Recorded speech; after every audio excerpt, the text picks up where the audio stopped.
Welcome back to Politics Nation.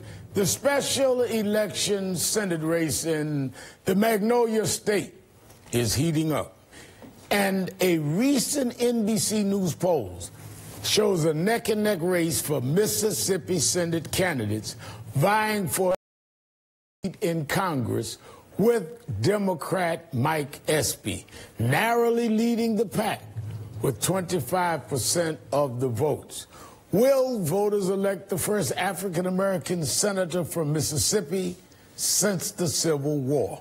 Joining me now is Mike Espy, former congressman and former agricultural secretary under the Clinton administration. Thank you for being with us tonight.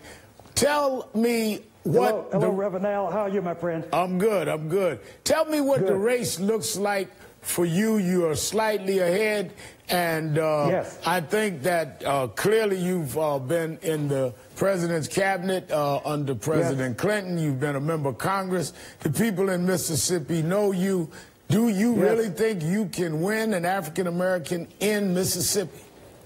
I'm sure of it. The survey, the poll that you just referred to was the NBC Survey Monkey poll that showed 25% leading to the pack by 1 or 2. Our own internal polls show a larger lead than that, to be honest with you. But you know, Reverend, I'm running I'm running to do something, not just to be something. And I'm proud that if elected, I would be the first black senator in Mississippi since Hiram Revels and Blanche K. Bruce. I'm proud of that, but I'm not dwelling on it because I want to be a senator for everyone. I'm running, I'm trying to get votes from everyone, regardless of race or age or gender or sexual orientation or disability or even party. I'm going to Republicans and Democrats all talking about the issues that concern them. Number one's got to be health care. Number two, education. And number three, economic development. If you're black or white, Democrat or Republican, you know that we're doing poorly on all three, and I'm the guy to do better. No, I find it interesting because it would be a historic note if you won it. But the fact that you have served in the cabinet and that you served in Congress and served so many over a broad base of people. I met a guy, I was changing planes in Atlanta, who told me he was from Mississippi and that he liked you. He said, I like that Mike Epps. He was a white, older gentleman. He says, I like him. He's no Al Sharpton. I said, I don't know whether that's a compliment or not, but I think that that the broadness of your appeal, but you not running away from who you are, is something that is a balance that is striking. No, I'm a Democrat. I embrace that, no problem with that. But this race is a special election where I don't have a D behind my name because there's no R behind the others' names either. So I'm running as Mike Espy. I'm running as someone who everyone knows has already served the people of Mississippi as a congressman. When I ran in 1986, I received about 85% of the black vote and 11% of the white vote. But when I left there, after 3 full terms, elected to my 4th term, I got 95% of the black vote and 40% of the white vote. So they know that. They know that I'll serve them. Veterans issues or Social Security issues, it doesn't matter if you're black or white. If you need help, I'm going to serve you. And they remember me. Now, I preached at your alma mater, Howard University in Washington, this morning. And one of the things that is a real issue in Mississippi is education and the lack of real investment in education by the government. And it's been tolerated for decades there. What are the real central issues of the FC campaign? It's a real problem. I hear it everywhere. I go to Jackson State, Alcorn, Ole Miss, and Mississippi State, and all the students say the same thing. Number one, they're just overcome with student debt.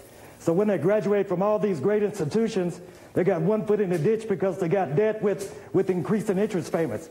So what I'm talking about there is that I think that all technical schools or community colleges ought to be debt-free. We're going to find the money for at least the first 2 years of your education.